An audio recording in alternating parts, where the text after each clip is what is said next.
বাংলাদেশ এবং বাংলাদেশের বাইরে পৃথিবীর বিভিন্ন প্রান্তে যে যেখান থেকে চ্যানেল আই দেখছেন, আপনাদের সকলকে সাদর আমন্ত্রণ ঈদের বিশেষ তৃতীয় মাত্রা দেখবার জন্য। ঈদ মোবারক প্রিয় দর্শক। ঈদের এই বিশেষ তৃতীয় মাত্রায় দুজন রাজনীতিক এবং তাদের সহধর্মিনীরা আমাদের সঙ্গে স্টুডিওতে রয়েছেন, এবং রাজনীতিকদের কেন আমরা এই অনুষ্ঠানে হাজির করি, বিশেষ তৃতীয় মাত্রায় তাদের পরিবারের সদস্যদের সহ, এই আলোচনা আমি ইতোপূর্বে বহুবার করেছি, আজকে পুনরাবৃত্তি করতে চাই না। চলুন পরিচিত হয়ে কারা আছেন আমার সঙ্গে। আমার টেবিলের একেবারে বা প্রান্তে রয়েছেন বাংলাদেশ সরকারের সংস্কৃতি বিষয়ক মন্ত্রণালয়ের প্রতিমন্ত্রী এবং জাতীয় সংসদ সদস্য আলী নওয়াজ মাহমুদ খোয়াম। তার ডান পাশে এবং আমার বাঁ পাশে, আমাদের দুজনের মাঝখানে আছেন মিস্টার খোয়ামের সহধর্মিনী মাইনুন নাহার টফি। আমার টেবিলের একেবারে ডান প্রান্তে রয়েছেন প্রাথমিক ও গণশিক্ষা মন্ত্রণালয়ের প্রতিমন্ত্রী এবং জাতীয় সংসদ সদস্য ববি হাজ্জাজ, এবং তার এবং আমার মাঝখানে রয়েছেন মিস্টার ববি হাজ্জাজের সহধর্মিনী ব্যারিস্টার রাসনা ইমাম, বাংলাদেশ সুপ্রিম কোর্টের আইনজীবী, এবং এর আগেও নিজ পরিচয় তাকে আপনারা এই অনুষ্ঠানে একাধিকবার দেখেছেন। আপনাদের চারজনকে ঈদ মোবারক এবং শুভেচ্ছা। আপনারা কিভাবে দর্শকদের ঈদের শুভেচ্ছা জানাবেন, ছোট্ট ছোট্ট করে যদি মিস্টার খোয়াম শুরু করেন। ঈদ মুবারক তো ঈদ মুবারকই। হ্যাঁ, ঈদ মুবারক। আপনি যদি কোনো অলংকার যুক্ত করতে চান, যুক্ত করতে পারেন ভাষা। ঈদ মুবারকের অলংকার আসলে ঈদ মুবারক। Thank you. ঈদ মুবারক। জি, খোয়াম ভাই খুব সুন্দর করে বলেছেন। আসলে ঈদ মুবারক আর অ্যাডিশনাল আর কিছু হয়নি, এটাই সবচেয়ে বড় আনন্দের পরিচয়। ঈদ মুবারক, সকলকে ঈদ মুবারক। আপনি? হ্যাঁ, আমিও আমার আত্মীয় স্বজন, পরিবার এবং সমস্ত বিশ্বের যত ধর্মপ্রাণ মুসলিম যারা আছেন সবাইকেই আমি ঈদ মোবারক জানাচ্ছি। জি, আমি আশা করি আমার যেরকম ঈদটা কেটেছে সবারই ওরকম আনন্দময় ভাবে ঈদ কেটেছে পরিবারের সদস্যদের সাথে ইন পার্টিকুলার। সো ঈদ মোবারক সবার জন্য। সো মিস্টার খোয়াম, আপনি আপনার পরিবার সহধর্মিনীকে যদি দর্শকদের সঙ্গে কিভাবে আপনি পরিচয় করিয়ে দেবেন, আপনাকে যদি পরিচয় করে দিতে বলি, পরিবারে কারা আছেন, পরিবার সম্পর্কে একটা ধারণা দেন। আমার? জি, অফকোর্স আপনার। এই যে আমার একমাত্র স্ত্রী। আচ্ছা, আপন স্ত্রী? ওকে। অ্যাকচুয়ালি আমার তিন ছেলে, বড় ছেলে এবং মেজর ছেলে, ওরা ঢাকাতেই থাকে। ওরা নর্থ সাউথ ইউনিভার্সিটিতে পড়েছে। ওদের দুজনকে বিয়ে দিয়েছে। দুই ঘরে আমার বড় ছেলের ঘরে নাতি আছে একটা, আর মেজর ছেলের ঘরে নাতনি। আর ছোট ছেলেটা আমার দেশের বাইরে লন্ডনে লেখাপড়া করে। এই আমাদের সংসার। তো সে একসময় গভর্নমেন্ট কলেজের প্রফেসর ছিল, এখন মানে অবসর। নাতি নাতনি নিয়ে তার দিন কাটে, দিন রাত সবই কাটে। তাতে কি আপনি কিছুটা স্বাচ্ছন্দ্য বোধ করছেন, স্বস্তিতে আছেন? এখন সে যাতে আনন্দ পায়, ওই আমার আনন্দ, এই ভেবে আর কি আমিও শান্তি পাই, এই আর কি। ঈদ কেমন কাটলো আপনাদের মাইনুন নাহার টফি? ঈদ মানেই তো আসলে অনেক ব্যস্ততা, আর বিশেষ করে এবারের ঈদ এটা আরেকটু ভিন্ন অবস্থানে। কারণ দীর্ঘ সময় পরে তো আসলে একটা স্বস্তির মধ্যে দিয়ে বোধহয় এবার আমরা ঈদ যাপন করছি। তো সে কারণে ব্যস্ততা অনেক বেশি ছিল অন্যবারের চেয়ে। এবার আমাদের ব্যস্ততা মানে জনগণের নিয়ে ব্যস্ততা অনেক বেশি। আত্মীয় স্বজন তো আছেই, মানে একাধারে সংসদ সদস্য, তারপর আবার মন্ত্রী, আমার সেটা মিলিয়ে তো অবশ্যই খুব ভালো কেটেছে। কিন্তু আমি বলছি যে ব্যস্ততাটা অনেক বেশি জনগণের সাথে আমাদের মানে সময়টা বা আমাদের ঈদের যে শুভেচ্ছা বিনিময় করতে হয়েছে, এটাই ভালো লেগেছে। স্বস্তিতে আমরা ঈদ করেছি এবার। মিস্টার ববি হাজ্জাজ, আপনি যদি পরিচয় করে দেন আপনার পরিবারকে আমাদের সামনে। জি, আমার সহধর্মিনী, আমার বিগেস্ট সাপোর্টার অ্যান্ড বিগেস্ট আপনার bastion of strength, if you will, bulwark, senior advocate of the Supreme Court, Barrister Rasna Imam. আমাদের দুই কন্যা, একজন তো আপনার কন্যার ক্লাসমেট, ক্লাস 9-এ আছেন, আরেকজন 4-এ আছেন। এবং আমরা ঈদ কাটে আসলে পরিবারের সাথে, মানে এগেন বৃহত্তর রাজনৈতিক পরিবার তো আছেই, বাট তাছাড়া আমার বাবা মা, আমার ভাই তার পরিবার, বোনের বাচ্চারা, আমার শ্বশুর শাশুড়ি, শালক তার পরিবার। সো নর্মাল যেভাবে আমাদের ঈদগুলো কাটে এবারও সেভাবে কেটেছে সবার সাথে। এডিশনাল যে ভাবি যেটা বললেন না, যে কিছু দূর দায়িত্বর সাথে ওই ফ্যামিলির পরিধিও বেড়েছে। সো তাদের সাথেও ঈদ কাটানোর একটা, ঈদের সময় কাটানোর একটা এক্সট্রা আনন্দ আছে। Political families, political family, political family, it's not just political family, মনে করেন পলিটিক্যাল ফ্যামিলি তো বহু 10-15 বছর ধরে আছে, কিন্তু এবার এডিশনাল যেটা হয়েছে যে আপনার যারা আপনাকে দায়িত্ব দিয়েছে, মানে এলাকাবাসীর পরিবার আছে, সেই পরিবারটা এবার এডিশন। এটা কোয়েম ভাইয়ের জন্য হয়তো পুরাতন, আমার জন্য নতুন, এবং এটা আসলেই খুবই আনন্দময় একটা জিনিস।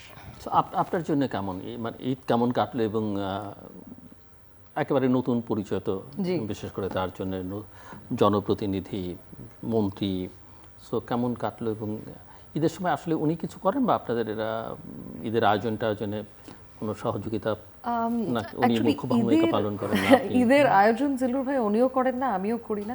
ঈদের দিন আমরা বসেই থেকে আমার মায়ের হাতের রান্না খাবো এবং রাতের বেলা আমার শাশুড়ির হাতের রান্না খাবো। সো আমরা দুজনই মোটামুটি ফাঁকি মেরেই গেছি বছরের পর বছর। ঈদের দিন আসলে আমরা ব্রেকফাস্ট করি না, হ্যাঁ, এক বাসায় লাঞ্চ, এক বাসায় ডিনার। বড় ডিনার, লাঞ্চ হয় আমার বাবার বাড়িতে আর ডিনার হয় আমার শ্বশুর বাড়িতে। সো ওরকমই কেটেছে। কিন্তু ওনার যেহেতু নতুন গুরুত্বপূর্ণ একটা রোল আছে, প্রতিমন্ত্রী উনি, তো সেই হিসেবে বিশেষ করে এলাকাবাসীদের সাথে ঈদের আগের থেকেই আমাদের অনেক ধরনের ইন্টারাকশন বেড়ে গেছে। যেরকম ঈদের উপহার বিতরণ করা থেকে শুরু করে নানা ধরনের এঙ্গেজমেন্ট। সো ওটা ঈদের আগে থেকেই বেড়েছে এবং ঈদের দিন উনি আরো বেশি সময় দিয়েছে, নর্মাল সময়ের থেকে বেশি দিয়েছে। বাট এটাও আমার কাছে এক্সপেক্টেড, যেহেতু রোলটা গুরুত্বপূর্ণ, এলাকাবাসী ওনাকে নির্বাচিত করেছেন, সো স্বাভাবিক ওনাদের সাথে তো সময় দিতেই হবে। সো আমি এখনো ফুললি সাপোর্টিভ, এখনো কোনো নালিশ নেই ওনার বিরুদ্ধে স্বামী হিসেবে, আপাতত নেই। এবং এখন পর্যন্ত ওই ঝক্কি ঝামেলাটা, তেমন কোনো ঝক্কি ঝামেলা মনে হচ্ছে না, যেমন অতিরিক্ত এখনো মনে হচ্ছে আনন্দের সঙ্গে মজারই লাগছে, বেশ মজা লাগছে। আপনি তো অভ্যস্ত বোধহয় বহু বছর ধরে, এক সময়কার স্থানীয় সরকারের নির্বাচিত প্রতিনিধি, দীর্ঘদিন সংসদ সদস্য, নেতা এবং এখন মন্ত্রী। ওইটাই মানে ওর সাথে বিয়ে হয়েছে তো 42 বছর। আপনাদের কত বছর? আমাদের 20 অলমোস্ট 20 তো 42 বছর, ডাবলের একটু বেশি। 89 উনি হচ্ছে প্রথম পৌরসভার চেয়ারম্যান হলেন। তো তারপর থেকেই আমার বাসায় একটা রেওয়াজ আছে ঈদের দিনের। আমি ঈদের দিনে একদম আমার বাড়ি ওপেন, সমস্ত জনগণ আসবে, সারাদিন রান্না হবে, ওরা খাবে। আমি একদম প্যান্ডেল করে বাসার মধ্যে সব শ্রেণীর মানুষ একদম একসাথে বসে ঈদের দিন খাবে। ওই রেওয়াজটা কিন্তু এখনো, এই যে এত বছর যে উনি ক্ষমতায় ছিলেন না, আমি কিন্তু এটা বন্ধ করিনি, আমার এটা চলেই আসছে। করতে পেরেছেন আপনি? কেন বাধা টাধা হয় না, কারণ কি এটা তো সাধারণ লোকজন খায়, মানে একদম একেবারে তৃণমূলের যারা, তারা চলে আসছে ঈদের দিন, ওরা বসে চেয়ার টেবিলে বসে খায়, সারাদিন রান্না হয়। তো এটা আমি কিন্তু বন্ধ করি নাই, এটা আমার একটা নিজের, মানে আমার একটা স্যাটিসফ্যাকশন, আমার ভালো লাগে। তো এই বছরটা তো সেটার পরিধি অনেক বেড়েছে, একদম মধ্যরাত পর্যন্ত আমার বাড়িতে চলতেই একদম। এবং এটা তার একটা বিরাট গুণ যে সে নিজেই এক হাতে কিন্তু ম্যানেজ করে। এবং আমি আমার ছেলের বউদের বলেছি যে আমি যতদিন বেঁচে থাকবো এটা কিন্তু আমি করব, আমার অবর্তমানে তোমরা এটা করবে, এটা আমার ওদেরকে বলা। শহরের এই গরিব ছিন্নমূল মানুষ খুব বেশি। ওনার তো অনেক প্রতিভা, উনি ঈদের সময় কিন্তু ওই যে ধরনের আয়োজন করতে, এখানে ওনার ভূমিকা কি? উনি ওই সমস্ত যারা আসেন আমাদের এলাকার জনগণ, তাদের সাথে বসে উনি খান, ওদের সাথে একদম ওই খেতে পছন্দ করেন, কি খান? আপনি খুব কায়দা করে মানে এটা বলার চেষ্টা করছেন যে ঈদের সময় আমার ভূমিকা খুব একটা থাকে না নাকি? ওরা তো অনেক ভূমিকা। ঈদে যে ভাবি যেটা বললেন, আমাদের এই মানুষকে সাহায্য করা, তারপরে ঈদের দিন সকালবেলায় যখন ঈদের মাঠে যাই, ঈদের মাঠ থেকে আমি হলাম শেষ লোক, বেরিয়ে আসি, পুরা মাঠের মানুষের সাথে আমার কোলাকুলি করতে হয়। তারপরে বাড়িতে যতক্ষণ থাকি কোলাগুলির শেষ নাই। হ্যাঁ, এই যে মানুষের সঙ্গে একটা গভীর সম্পর্ক, মানুষের সাথে যে প্রতিনিয়ত যে ইন্টারাকশনটা হয় আমাদের, এটা হচ্ছে আমাদের ওখানে একটা ভিত্তি তৈরি করেছে, মানুষের সঙ্গে আমাদের একটা নিবিড় সম্পর্কের একটা ভিত্তি তৈরি করেছে। কিন্তু এমনি হয়নি, দীর্ঘদিন এই প্র্যাকটিসটা মানুষের সঙ্গে থাকার কারণে, এবং সেটা ঈদের দিনে খুব বেশি বোঝা যায় যে মানুষের সাথে আমাদের সম্পর্কের গভীরতা বা নিবিড়তা কতটা, এটা ঈদের দিন কিন্তু আপনি বুঝতে পারবেন। নর্মালি এমনি বুঝতে পারবেন, ওনার এখন তরুণ বয়স দুজনেই, ওনারাও এই সিচুয়েশনটা ফেস করবেন।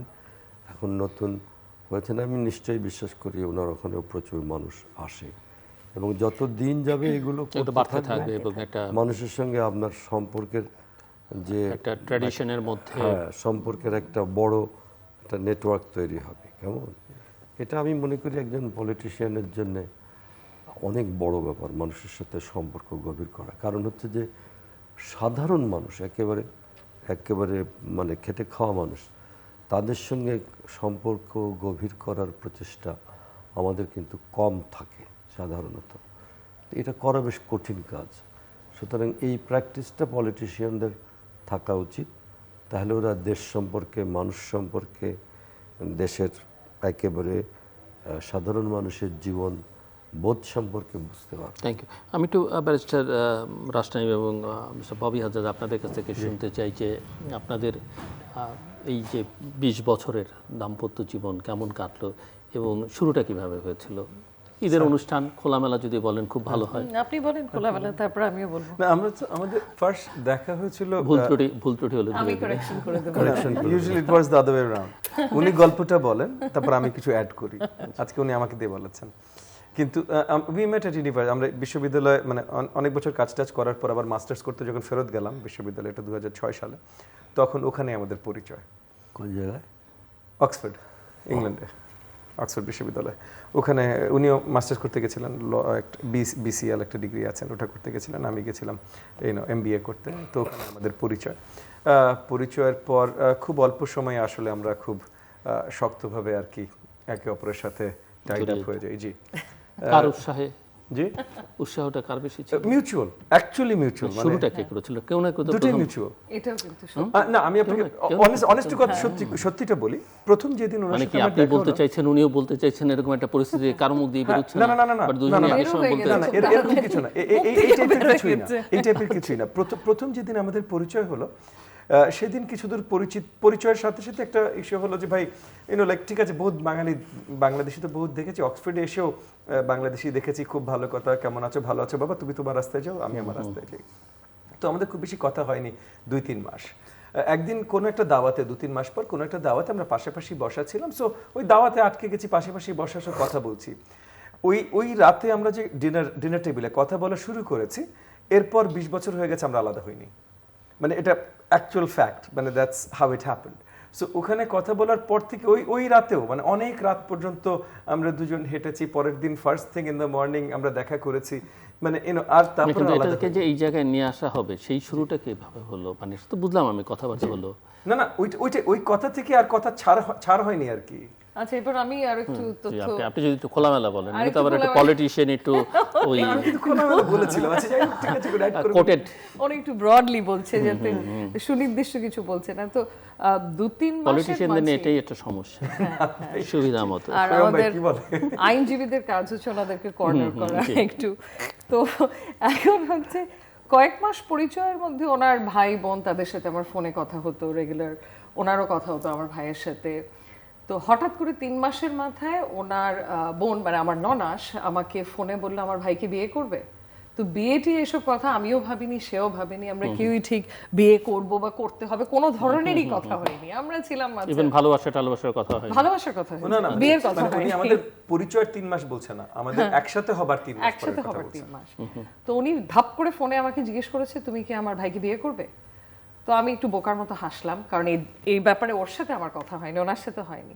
তো তারপর বলে না করলে কিন্তু আমি অন্য কোথাও বিয়ে দিয়ে দেবো। তো আমি ঠিক আছে আপনি দিয়ে দেন, আমার কোনো আপত্তি নেই। না, তোমার সাথেই দেবো। তো এইভাবে আমাদের বিয়ের কথাটাও হয়। আচ্ছা। তারপরে সে মনে হয় আমাকে মোটামুটি, ওটাকে প্রস্তাবও বলা চলে কিনা আমি জানি না, প্রস্তাব তো আমার ননাস দিয়েছে, সে দেয়নি। সো প্রস্তাব মানে একবার যখন it the cat's out of the bag, তাহলে মাইট অ্যাজ ওয়েল, মানে সেও পার পেয়ে গেছে, কোনো আংটি টাংটি কিছু দিতে হয়নি, কোনো জিনিসপত্র দিতে হয়নি। আন্টি ওয়াজ ইনভলভড। হাঁটু গেড়ে বসে ওরকম কিছু করে না। আন্টি ইনভলভড ছিল। দেয়ার ওয়াজ এ রিং ইনভলভড। কোনো রিং ছিল না। আংটি ইনভলভড ছিল। অক্সফোর্ডের কায়দায় কিছু হয়নি। জিল্লু ভাই, না আংটি ছিল। জিল্লু ভাই যেটা জানতে আমি চাচ্ছেন, অক্সফোর্ডের কায়দায় কিছু জিল্লু ভাই যেটা জানতে চাচ্ছেন, আমি একটু ইয়ে করি। জি ভাই। সেটা হচ্ছে একটা গান আছে যে কে প্রথম ভালোবেসেছে, একটা কি কে গেও দিতে প্রথম পারতেন কাছে এসেছে, একটু গিয়ে দেন। তুমি না দুই আমি। লাইনে গান না, আমাদের ওইটা জানতে চাচ্ছি, কে প্রথম? মিস্টার মিনিস্টার, আমাদের দর্শকরা জানে যে আপনি খুব ভালো গান করেন এবং সম্ভবত আপনি গান করেন বলি সংস্কৃতি মন্ত্রণালয়ে কাজেই আপনি গাইতে পারেন শুরু হ্যাঁ, করে বলেন। দিলে। আমাদের কে এইটাই। প্রথম? কে প্রথমটা ভাই এটা ডিফিকাল্ট বলা। আমার একটা সুনির্দিষ্ট ঘটনা মনে পড়ে, এই যেখানে আমাদের কয়েক ঘন্টা কথা হয়েছে, আলাপ আলোচনা হয়েছে, ওখানে একটু দেরি হয়ে গেছিল দাওয়াতটা শেষ হতে হতে। সো আমার একা রাত্রিবেলা হেঁটে আমার হস্টেল পর্যন্ত যেতে হবে। সো আমি দাঁড়িয়ে জাস্ট ঘড়ি দেখছিলাম। সো সে আমার পাশে ছিল, সে হঠাৎ করে ছাতাটা বের করলো, কারণ একটু একটু বৃষ্টি পড়ছিল, বের করে বললো যে আমি পৌঁছে দিচ্ছি আপনাকে। এই So, সুযোগটা পেলে। এইটা যদি একটা স্টেপ হয়ে থাকে আপনার গণনায়, তাহলে হয়তো সে রাজি হবে কিনা আমি জানি না। It's not a step. Unless সে সব নারীদেরই এরকম করে অফার করতো বাসায় নামিয়ে দেওয়ার, আমি জানি না। ফার্স্ট এন্ড ফরমোস্ট তো সেটা ইটস এ হলে তো জেন্টলম্যানলি অন্য thing to do, first and there you foremost. আর go. 2 নম্বরও তখন আমরা অ্যাকচুয়ালি কথা বলছিলাম, উই ওয়ার কনভার্সিং, মানে আমরা কথা শেষ হয়নি, কথা শেষ হয়নি, এই অনেক রাত বিষয়টা হয়ে গেছে, কথা বাসায় যাবে। আমি যে বিষয় জিজ্ঞেস করছি সেই বিষয়ে কথা চলছিল না, না মানে সকল বিশ্ব বিষয়, রাজনীতি, অর্থনীতি, আইন এগুলো নিয়ে কথা এই চলছিল। টাইপেরই কথা ছিল। বাট পয়েন্ট হলো মানে Personal কথা ছিল কিছু আছে না যে আপনি কথা বলতে বলতে এতটাই এনগেজড হয়ে গেছেন যে আপনি কথাটা শেষ করতে চান না। Okay. হ্যাঁ, so that's how we were, মানে আমাদের ওরকমই একটা অবস্থান ছিল তখন। সমস্যাটা হচ্ছে যে জিলুর ভাই সুনির্দিষ্ট কিছু উত্তর চাচ্ছে, আর উনি সুনির্দিষ্ট এবার কোনো সুনির্দিষ্ট উত্তর উত্তর দেবে নাই, না। মানে আমিও তাকে আলাদা করে শুরু করাইনি, উনিও আমাকে আলাদা করে এখন শুরু আপনি করান। সহযোগিতা করতে পারেন, কারণ আপনি আছেন বলি আমি অনেক ভাবে ধরছি না, না হলে হয়তো গ্রিল করার চেষ্টা করতাম।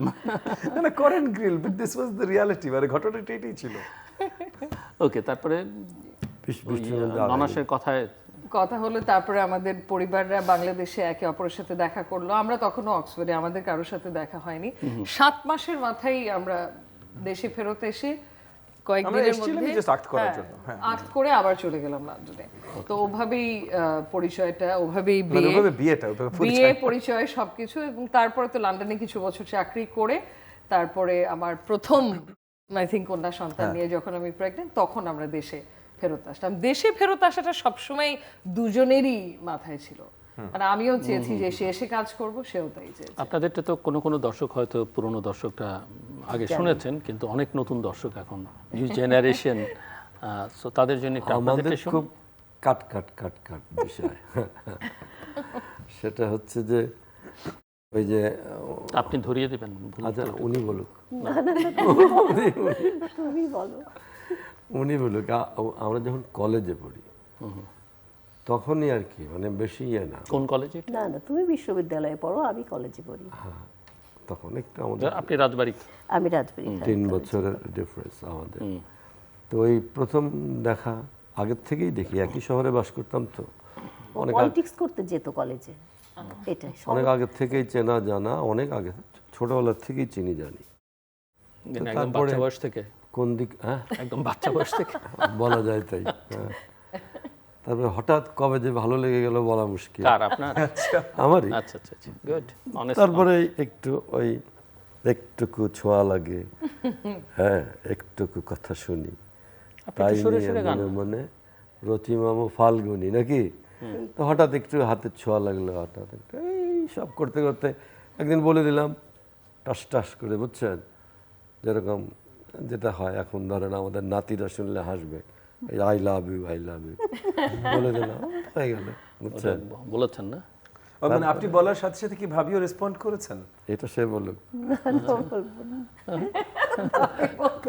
আমার নাতি নাতনি আমাকে, আরে নাতি নাতনি ওর তো- অনেক চিঠি আছে, এটা বলে ফেলি, ওর অসংখ্য চিঠি আছে আমার কাছে। মানে আগে আগের মানে যখন আমাদের সম্পর্ক যখন ছিল ওই সময়ের অসংখ্য আমি চিঠি। যে সম্পর্কের আগে চিঠি দিয়েছেন, যে আপনি ইয়েস বলার আগে চিঠি না দিয়েছেন? না, তারপরে কথা বলছি, আগে বিয়ের পরে আগে যে মাঝে সমস্ত সব চিঠি। জায়গায় আগে পরে আমাদের প্রায় উনি 5 বলছেন আগে, বছর আমাদের পরিচয়, তারপরে আমাদের বিয়ে মানে হয়েছে। প্রেম পর্ব 5 বছরের। হ্যাঁ, তো আগে সেটাই যেটাই কিন্তু বলে। আগে কিন্তু জিল্লু ভাই চিঠি খোলামেলা কথা একটা বলি। বিরাট ব্যাপার ছিল। আজকে তো এই যে ওনারা, আপনি নিজেই লিখতেন না অন্য কেউ লিখে দিত? না না, ওর লেখা এবং অসংখ্য চিঠি, যেটা আমি আপনি সংরক্ষিত আমার- আছে আমার কাছে। মাশাআল্লাহ। আমার বাহক ছেলেদের, ছিল আমার তিনি। ছেলের বউদের সাংঘাতিক আকর্ষণ যে মা ওই চিঠিগুলো কোথায় রেখেছে। ওনারা দেখেন না না, আমি তো কাউকে দিই না, ওটা আমি একেবারে যক্ষের ধনের মতো আগলে রেখেছি। আমি ওদেরকে বলেছি আমার নাতির যখন বিয়ে হবে তখন আমি এটাকে একদম বাঁধিয়ে আমার নাত বউকে উপহার দিব, এটা হলো আমার ইচ্ছা আমার নাতির। সেই অপেক্ষায় কিন্তু তারা আছে। চিঠিগুলো তারা সেই দিন দেখবে। Very interesting. কিন্তু উনি বলছেন যে আপনাদের প্রেম পর্বের আগেই উনি চিঠি লিখেছেন আপনাকে। না না না, তাহলে উনি বলছেন তো। কই, এটা তো ঠিক না। মানে এইটা নানা রকম ইয়ে পর্ব পর্ব থাকে না, প্রথম এক পর্ব, দ্বিতীয় একটা পর্ব, তারপরে সেগুলো হয়তো তৃতীয় ওটা না, পর্ব, হয়তো কোনো কবিতা লিখলো বা কিছু তো একটা। মানে উনি বলার পরে কি আপনি ইয়েস বলেছেন? ফাইনালি সম্পর্কের আগে ভুলেই তো গেছি, মানে একটু সময় নিয়েছি, কিন্তু তারপরে তো কিভাবে হয়েছে এত তো আর মনে নাই। যাই হোক, কোনো জটিলতা? না ওরকম। ভাই কলেজে রাজনীতি করতে আস্তে আস্তে এক সময় হয়ে গেছে। হ্যাঁ হ্যাঁ, একসাথে কিন্তু আসলে উনি আসতেন ওখানে রাজনীতি করতে, আমি তো ওখানে ইন্টারমিডিয়েট পড়তাম, উনি ঢাকায় পড়তেন, ওনার ছুটি যখন তখন যেতেন, পলিটিক্স এভাবেই হয়েছে আসলে। কিভাবে মানে হয় না কলেজে যে বলা কোয়েম ভাই রাজনীতি প্রেম নীতি একসাথে এই প্র্যাকটিস তো, করতে, যাই হোক, সেভাবেই হয়েছে। একসাথে প্র্যাকটিস। আপনার পরিবার কি রাজনৈতিক পরিবার? এটাই, আমার পরিবার কিন্তু রাজনৈতিক পরিবার না। একটু তো হয়, তাই না? আর ওই সময় বললাম যে politics 42 বছর আগের কথা, তখন তো অনেক বেশি কনজারভেটিভ ফ্যামিলিগুলো, এত তো সহজ বিষয় না। যাই হোক, তারপরে ওনাদের পরিবারের সাথে আমাদের পরিবারের আবার একটা আগে থেকেই একটা আত্মীয়তার সম্পর্কই ছিল, যার ফলে একটু খুব একটা বেশি করেনি, তারপরে মেনে নিয়েছিল। আবার ওনার বাবাও যথেষ্ট প্রোগ্রেসিভ ছিলেন, আমার বাবাও, মানে ছেলে মেয়ের মতামতকে সেই সময় ওনারা গুরুত্ব দিয়েছেন, যে ওরা পছন্দ করেছে, এখানে আর আমাদের আসলে তো আপনাদের কেমন কাটলো 20 বছর? এবং আমি একটু আপনার কাছ থেকে শুনতে চাই, যদি ববি হাজরা সম্পর্কে আপনি বলেন, তার কিছু ভালো দিক, খারাপ দিক, বা যেগুলো আমরা জানি না সাধারণভাবে, আজকে যদি আপনি সেগুলো আমাদের সামনে একটু খোলামেলা ওপেন করে দেন। একটু শুরু করেন, উনি খুব কনফিডেন্ট, আমি ভালো দিকগুলো না না, খারাপ না দিয়ে না, শুরু করো। সেটাও বললেন, খারাপটাও তো বলতে হবে, আমরা বুঝতে চাই অবশ্যই। যেটা জানে না, এবং বিশেষ কোনো গুণ যদি থাকে যেটা এখন পর্যন্ত কেউ জানে না, আনএক্সপোজড। আচ্ছা, আমি শুরু করি। প্রথমে হচ্ছে যে আমার ওনাকে প্রথমেই দেখে যেটা মনে হয়েছিল যে ভদ্রলোক, আর আমার জন্য এটা হয়তো অনেকের জন্য খুব সিম্পল মনে হতে পারে, আমার জন্য অত্যন্ত গুরুত্বপূর্ণ। পরে দেখলেন তা না। এটা ভালো বলেছে ভাই। তো ভদ্রলোক, ওটা ইম্পর্টেন্ট ছিল। দ্বিতীয়ত ইম্পর্টেন্ট ছিল যে নারীদের প্রতি সম্মানটা, অ্যান্ড শুধু মুখে বলছে না, অ্যাকচুয়ালি কাজেও ওনার মূল্যবোধ সব ব্যাপারেই। এবং উনি প্রথম থেকেই জানে যে আমি কি ধরনের নারী, যে আমার আইন, তখন তো অলরেডি কয়েক বছর হয়ে গেছে আইন পেশায়, তারপরে আমি সেকেন্ড মাস্টার্সটা করতে গেলাম। তো উনি সব কিছুই জানে, এবং শুধু মুখে যে বলছে তা না, উনি সব ব্যাপারে সাপোর্টিভ। এই 20 বছর ধরে প্রত্যেকটা স্টেপে স্টেপে, মানে আমি আমার পেশা জীবনের কথা বলছি, যে ওনাকে সব কিছুতে 50% পার্টনারশিপের মতো একটা, কি বলবো, ম্যারেজ গড়ে তুলেছি দুজন মিলে। মানে যে এটা যে ভাই হয়তো আপনিও দেখেছেন যে প্রথম বেশ কয়েক বছর আমার মেয়ের স্কুলের ড্রপিং, পিকিং আপ, এগুলো তো সব উনিই করতো, আমি করতে পারতাম না, কারণ আমার প্রেগনেন্সিটা খারাপ ছিল বলে আমি সময় দিতে পারিনি পেশায়। সো বাচ্চাগুলো হওয়ার পরে আমি সাথে সাথে আবার ফেরত গেছি প্র্যাকটিসে। সো আমি কোর্টে থাকতাম যখন উনি এগুলো করতো। সো সব প্রত্যেকটা স্টেপেই ওনাকে পেয়েছি 50%। আমার জন্য অত্যন্ত গুরুত্বপূর্ণ ছিল এই জিনিস। আচ্ছা, এবার যদি একটু দোষগুলোর দিকে চলে যাই, একটা হচ্ছে হঠাৎ করে ধাপধুপ করে রেগে যায়, একদম ছোটোখাটো জিনিস, এই যে গ্লাসটা এরকম বাঁকা কেন, সোজা না কেন, হঠাৎ করে রেগে যাবে, চটে যাবে, একটু চেঁচামেচি করবে, ঠিক অতই তাড়াতাড়ি আবার রাগটাও পড়ে যাবে। সো এইটা একটা জিনিস। তা আমি বলি যে একটু ধীরে সুস্থে, আস্তে ধীরে, রাগার তো কোনো কারণ নেই, এটা একটা। আরেকটা জিনিস যেটা আমি জানি না আপনি দোষ না গুণ হিসেবে দেখবেন, মানুষকে বিশ্বাস করে। আমি বলি না মানুষকে বিশ্বাস করা উচিত না, বা ধরেন একজন বিশ্বাসঘাতকতা করেছে, সে আবারও সুযোগ দেবে। সো এই জিনিসটার জন্য তার যেরকম ফ্যান ফলোয়িংও অনেক আছে, যে উনি ভালো মানুষ হিসেবে আখ্যায়িত, যে না উনি মানুষকে অনেক সুযোগ দেয়। আমার মাঝে মাঝে স্ত্রী হিসেবে মনে হয় সেলফ প্রেজার্ভেশনের জন্য আমি একটু পাশ দিয়ে বলি যে মানে একবার কিন্তু করেছে বিশ্বাসঘাতকতা, তাকে একদম ঢালাওভাবে বিশ্বাস করার উচিত হবে না। সো এই দুটোই আপাতত, আরো অনেক আছে, বাট আমি ভাবিদেরটা শোনাতে খুবই না না, ইন্টারেস্টেড। ওনারা তো বলবেনই, ওনারা বলবেন, তো সেটা বোঝাই যাচ্ছে। আমাদের তো দীর্ঘ আপনি একটু সময়। সাহস করে কিছু বলবেন। আমার যেহেতু দোষ। আমার সাহস, আমার দোষ সাহস আছে। করতে হবে না, আমার সাহস করতে হবে না। এমনি সাহস। এমনি সাহসী মানে। না, এমনি সাহস সাহস নাই। বেশি এটা বলছি না, আমি যে আলাদা করে সাহস করতে হবে না এটা বলছি। না, ফার্স্ট অ্যান্ড ফরমোস্ট দোষ হয়তো ছোট একটা হলে হবে যে আমার দোষ ধরা, এটা একটা ছোট দোষ, বাট তাছাড়া আসলে মানে মনে করেন মানে আপনার দোষ নাই তারপরে দোষ ধরে। না না না, মানে যেই দোষগুলো উনি ধরলেন এগুলো দোষ না আর কি। আমার নিশ্চয়ই প্রচুর দোষ আছে, বাট আমার অ্যাকচুয়ালি এত রাগ নেই। আমি সিমেট্রি পছন্দ করি, আমি অর্ডার পছন্দ করি, সো এই জন্য দুই এক সময় হয়তো আমি একটু চোটে দুই একটা কথা বলি। Interesting. হ্যাঁ, দুই এক সময় একটু চোটে দুই একটা কথা বলি, ওই একটা দুটো কথা পর্যন্তই, তার বেশি কখনো না। তবে ওনার দোষগুণ হিসেবে একটা জিনিস বলি যে ফর 20 ইয়ার্স, আমরা তো 20 বছর একসাথে, ছোটখাটো অনেক কিছুতেই হয়তো আমাদের ছোটখাটো দ্বিমত হয়েছে, ছোটখাটো এটা সেটা হয়েছে। ঝগড়াঝাটি হয় হ্যাঁ, ঝগড়াঝাটি রেগুলার, হয়। কে করে, কে বেশি করে? দুজনই। শুরু করে কে? না, আমার তো মনে হয় উনি অনেক কারণ দেয় ঝগড়া করার জন্য। আমার অনেস্টলি তাই মনে মানে হয়। উনি কারণ দেয়, আপনি শুরু করেন, That's well taken. জি জি, আপনি দিলীপ ভালো ভাই, আপনি ধরেছেন। কার সাইডে? না, কারণ সাইড I না, thought এই জন্যই তো। উনি তো সরকার নিরপেক্ষ জার্নালিস্ট। জবাবদিহিতা উনি নিশ্চিত নিরপেক্ষ করার চেষ্টা জার্নালিস্ট। করছি। You know, the fourth যাক, pillar. এটা আপনি না, বাট যেটা বলছেন, in 20 years যেটা হয়েছে যে কখনো কোনো বড় কিছু কমপ্লেইন করার মতো আমি কখনো পাইনি, উনি কখনো দেননি। যখনই যেটা আসলে গুরুত্বপূর্ণ, মানে একটা সম্পর্কে বা যে কোনো কিছুতে, যখনই গুরুত্বপূর্ণ কিছু ছিল, উনি সবসময় একদম like a pillar of support সাথে ছিল। সো ছোটোখাটো অনেক জিনিসে ছোটোখাটো এমনি এই সেই লাগতেই পারে, এটা সেটা, যেমন মনে করেন একটু নখ কামড়ায়, আমার কাছে অ্যানোয়িং লাগে বা এরকম, বা সর্ট অফ উনি দু এক সময়, আমি টাইমে থাকতে খুব পছন্দ করি যে কোনো জায়গায়, উনি দু এক সময় একটু দেরি হয়। এটা যদিও এটা শুধু ওনার সম্বন্ধে বলবো না, আমি বোধহয় মানে আমার মা বোন সব ধরেই বলছি আর কি। তো ওই হিসেবে বলছি যে নারী জাতির আমাদের দেশে অ্যাটলিস্ট হয়তো একটু ছোটোখাটো এই প্রবণতাটা আছে, বাট ওই জিনিসটাতে আবার আমি খুব অ্যানয়েড হই, কারণ আমি একদম টাইমলি সব জায়গায় থাকতে পছন্দ করি, যে মানে আমি এই টাইম দিয়েছি তাহলে আমি ওই টাইমেই থাকবো। তো ওই জায়গাটি হয়তো ছোটোখাটো, বাট এগুলো খুবই ছোটোখাটো জিনিস। বড় কোনো ইম্পর্টেন্ট জিনিসে কখনো কোনো, মানে 20 বছর চলে গেছে তো কখনো কোনো কমপ্লেনের জায়গা পাইনি। আমি ধরে নিচ্ছি যে বাকি জীবনটা এইভাবেই যাবে। ঝগড়া শুরু হলে ঝগড়ার নিষ্পত্তি কে করে? মানে মাঝে মধ্যে উনি করেন ইন দ্য সেন্স যে আমাদের দুজনের ভেতরে উনি আরেকটু মোর ম্যাচিওর সেন্সিবল। হ্যাঁ, সেটা সত্যি।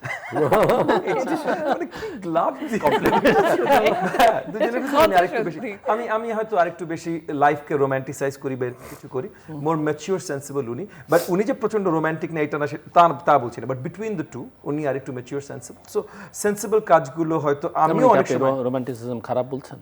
না না, আমি বলছি ওটা খুব ভালো, এর জন্য বলছি যে ওনার ভিতরে যে নেই তা না, ওনার ভিতরে অনেক আছে, বাট বিটুইন দ্য টু উনি আরেকটু ম্যাচিওর সেন্সিবল। সো আমারও ওভার এই যে এই 20 বছরের সময় আমারও একটু এক্সপেকটেশন হয়ে গেছে যে কোনো জায়গায় উনি আরেকটু বেশি ম্যাচুরিটি দেখাবেন। আচ্ছা, আপনাদের গল্প শুনি, দাম্পত্য জীবনের গল্প। আপনি শুরু করুন। তুমি বলো। হয়তো আবার গান আছে না, ঠিক এই জন্য এই পদ তুমি বলো। না তুমি বলো। বল।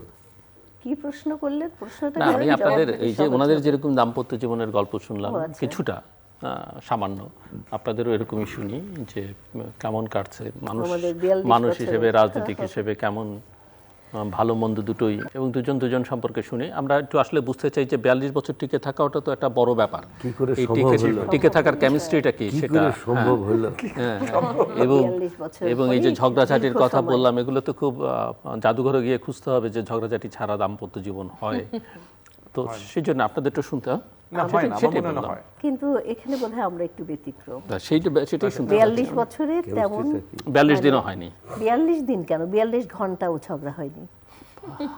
এটা কিন্তু সত্যি কথা। তেমন কোনো মানে আসলে রাগ যে হয় না তা তো না, তাই না, একসাথে চলতে গেলে। কিন্তু কোনো ঝগড়া যাকে বলে বা কথা কাটাকাটি, এটা কখনোই হয় না। ওনার কোনো কিছু যদি আমার, ওনার কারণে না আপনার কারণে, আমি যেমন ওনার যদি কোনো কারণ, আমার কোনো কিছু আমার অপছন্দ হয়, ভালো না লাগলো, আমি চুপ করে থাকি, হয়তো একটু তো বলেন মন না খারাপ কিছু। হই, মানে খুব একটা, মানে উনি বুঝেন যে আমি কোন কারণে আমার রাগ হলো বা খারাপ লাগলো, তার মানে সেটা understanding উনি খুব ভালো। বোঝেন।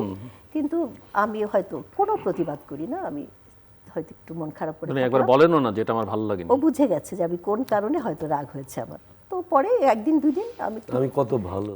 থাকলাম, তারপরে আবার ঠিক হয়ে যায়। আসলে ওর সাথে রাগারাগি করার তেমন কিন্তু কোনো পরিবেশ কখনো হয়নি, কারণ কোনো উনি issue পায় না তো। ইস্যু পাই না। হ্যাঁ, কারণ হচ্ছে আমি যে এত উনি, নিরীহ। না তার কারণ আছে, না সেটা ঠিক না। মাশাআল্লাহ। উনি ওনার দিনের 24 ঘন্টার যতক্ষণ সময় উনি জেগে থাকেন, উনি মানুষের সাথে থাকেন, বুঝতে পারছেন? তো যার ফলে আপনার সাথে থাকে না? না, আমার সাথে তো সেটা আলাদা। আমি মানুষকে নিয়ে মানুষ, আমি তো এটাকে মেনে নিয়েছি। আমি এটা আনন্দের সাথেই কিন্তু মেনে নিয়েছি। আমি কিন্তু আগেই বলেছিলাম আমি কিন্তু নন পলিটিক্যাল ফ্যামিলির মেয়ে, কিন্তু ওর সাথে সম্পর্ক হওয়ার পরে ওকে মানে ওর সাথে আমার যখন পথ চলা শুরু হলো, আমি কিন্তু আস্তে আস্তে আস্তে ওর নেশায় আমিও পড়ে গেলাম, যে মানুষের সাথে থাকা, মানুষকে নিয়ে ভালোবাসা, এটা এক ধরনের নেশা। সেই নেশা কিন্তু আমাকেও পেয়ে বসেছিল, যার ফলে আমি এটাকে কখনোই নেগেটিভলি নিইনি, আমি খুব এনজয় করেছি। তো ওকে আমি ওই স্পেসটা দিয়েছি যে ও মানুষের জন্য কাজ করছে, করুক। আমার পক্ষ থেকে যতটুকু সম্ভব আমি ওকে হেল্প করার চেষ্টা করেছি। সে কারণেই যে আমার ওর উপরে যে খুব অনেক কিছু, আমি যেটা হয় হাজব্যান্ড ওয়াইফের, যে অনেক কিছু করবে ফ্যামিলির জন্য, এটা করবে, ওগুলো না, যতটুকু তার সাধ্যের মধ্যে সে কিন্তু করে। যেমন আমার বাচ্চাদের সাথে তার রিলেশন কিন্তু ভীষণ রকম ফ্রেন্ডলি। আমার ছেলে বউ নাতি, তাদের সাথে তার সম্পর্ক যতটুকু সময় সে পায় ফ্যামিলিকে দেয়। এই জন্য খুব একটা মানে ওর বিরুদ্ধে কমপ্লেন করার মানে মতো এত ভালো এমন বললেন, কিছু- এরপর আর খারাপ কিছু খুঁজতে যাওয়াটা না, আমার খারাপ- অপরাধ হবে। না, না, আসলে তেমন কিছু আমার খুব চোখে পড়েনি। গর্ব লাগছে না? মাশাআল্লাহ। আপনি কিছু বলবেন? মানে আপনার তো উপায় নাই, আসলে- কারণ যে সার্টিফিকেট আপনি পেলেন এরপর তো আর না, উপায় নেই। একটু গম্ভীর আলোচনা হয়ে যাবে আর কি, যদিও হ্যাঁ, কিন্তু একটু ছোট সেটা করে হচ্ছে রাখবেন, যে কারণ আপনার আসলে গান শুনতে হবে, আমার আমাদের, যে ওনার কবিতা শুনতে হবে। আমার যে বেড়ে ওঠা, আমরা একটা রাজনৈতিক পরিবার থেকে আসছি। ছোটবেলার থেকে আমরা রাজনীতির সঙ্গে ছিলাম, এবং আমাদের পলিটিক্সের একটা প্যাটার্ন ছিল, সেটা হচ্ছে খুবই নিম্নবিত্ত মানুষকে নিয়ে থাকা, সাধারণ মানুষের দুঃখ দুর্দশা বুঝে রাজনীতি করা। তো এটা করতে করতে পথের মধ্যে তার সঙ্গে দেখা, হ্যাঁ, তার সঙ্গে আমাদের তারপরে একসঙ্গে চলা, আমাদের বহু হ্যাসেল ফেস করতে হয়েছে, প্রচণ্ড প্রতিকূলতা আমাকে মোকাবেলা করতে হয়েছে বিভিন্ন সময়। আমি খুব অল্প বয়সে আমার বিশ্ববিদ্যালয় জীবন শেষ করে আমি 89 রাজবাড়ী পৌরসভার, এখন মেয়র বলে, মেয়র হই। কিন্তু আমি পুরো সময়টাই কিন্তু একদম সাধারণ মানুষের সঙ্গে মিশে থাকার চেষ্টা করেছি। ফলে হয়েছে কি, এত গভীরভাবে মিশেছি, ও খুব কাছের থেকে বুঝেছে যে সাধারণ যে জীবনবোধ, তার থেকে একটু ভিন্ন রকম জীবনবোধ নিয়ে কিন্তু আমরা চলেছি। এটা একটা, আপনি বলতে পারেন একটা ফিলসফিক্যাল একটা আলাদা একটা ডাইমেনশন, কেমন সেই রকমভাবে চলেছি। তো ফলে আমাদের মধ্যে লোভ বা লালসা বা ধন সম্পত্তি, এই সমস্ত জিনিসগুলো কিন্তু কাজ করে নেই। আমাদের মধ্যে কাজ করেছে মানবিক মূল্যবোধটা। তো সেই জায়গায় সে ক্রমাগত আমার দারুণ একটা সহযাত্রী হিসাবে কাজ করে, বললেন না? আপনারা ওনাদেরকে কোনো না, ফলে আমি বলি, ফলে শেষ করতে হবে। এই কারণে সে কখনোই আমার বিষয়ে মানে ভিন্ন কোনো কিছু ভাবেনি, ভেবেছে যে না, এটাই জীবন, কেমন।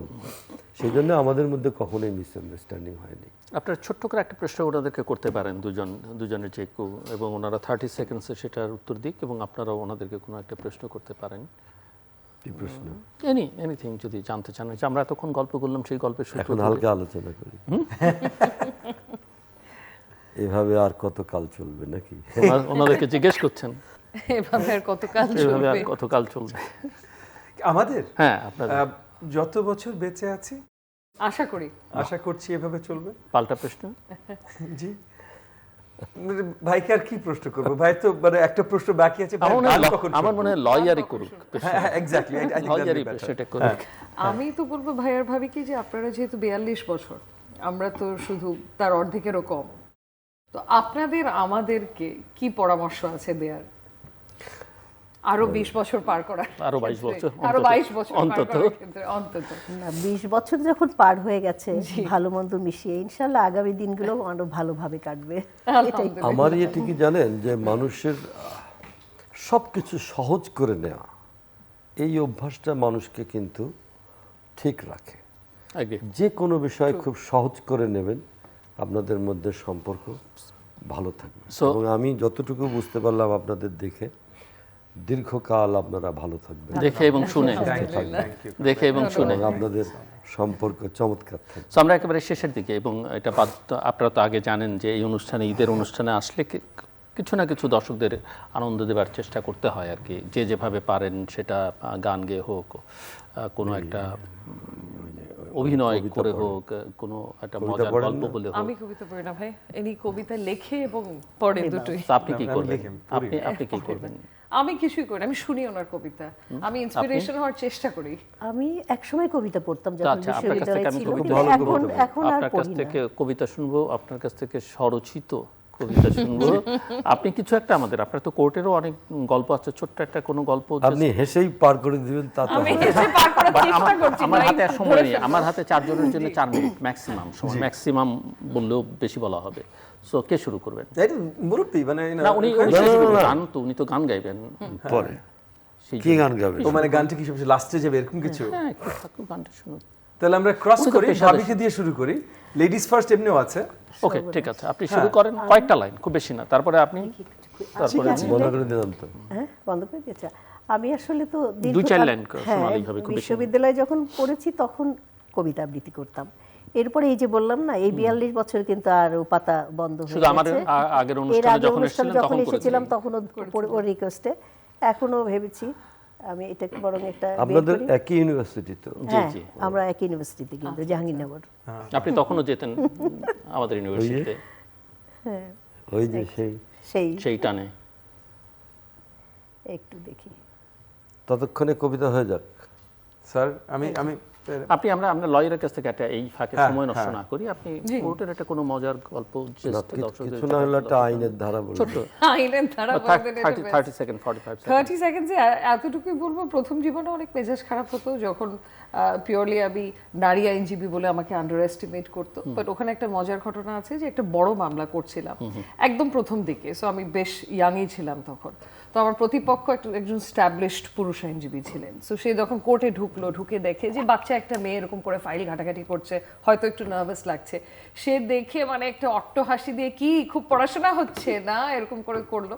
তো আমার মেজাজটা একটু খারাপ হলো, কারণ আমি বুঝতে পারলাম যে সে একটু রিঅ্যাশোর্ড হয়েছে যে আচ্ছা আমাকে তো ডেমলিশ করা কোনো ব্যাপারই হবে না। তো ইভেন্চুয়ালি গিয়ে সেই মামলাটা জিতেছি, মানে তাকে হারানো হয়েছে। সো আমার জন্য একটা বড় অর্জন ছিল। আর আরেকটা জিনিস আমি রিয়েলাইজ করলাম যে আন্ডার এস্টিমেট যদি কেউ আমাকে করে, বিশেষ করে আমার প্রতিপক্ষ যদি হয়, এটা তো একটা বিশাল বড়, কি বলবো, মানে লেভারেজ। মানে সে আন্ডার এস্টিমেট করবে, বা তার অর্থই হচ্ছে যে সে প্রিপেয়ার্ড হবে না, তার guards will be down. So তখন তাকে হারানো আরো ইজিয়ার হয়ে যাবে। সো এরপরে আর খেপতাম না, কেউ আন্ডার এস্টিমেট করলে ভালোই লাগে। এটা অনেকের জন্য একটা বড় লেসন। আপনি? আচ্ছা, আমি হচ্ছে যেটা আমরা আগেও আমি একটু রবীন্দ্র ভক্ত ছিলাম, তো রবীন্দ্রনাথ ঠাকুরের অনন্ত প্রেম আমি তাকে উদ্দেশ্য করেই কিন্তু অল্প একটু পড়ি, দেখি হয় কিনা। তোমারই যেন ভালোবাসিয়াছি শতরূপে শতবার, জনমে জনমে যুগে যুগে অনিবার, চিরকাল ধরে মুগ্ধ হৃদয় গাঁথিয়াছে গীতহার, কত রূপ ধরে পড়েছ গলায় নিয়েছ সে উপহার, জনমে জনমে যুগে যুগে অনিবার। যত শুনি সেই অতীত কাহিনী, প্রাচীন প্রেমের ব্যথা, অতি পুরাতন বিরহ মিলন কথা, অসীম অতীতে চাহিতে চাহিতে দেখা দেয় অবশেষে, কালের তিমির রজনী ভেদিয়া তোমারই মূরতি এসে, চিরস্মৃতিময়ী ধ্রুবতারকারো বেশে।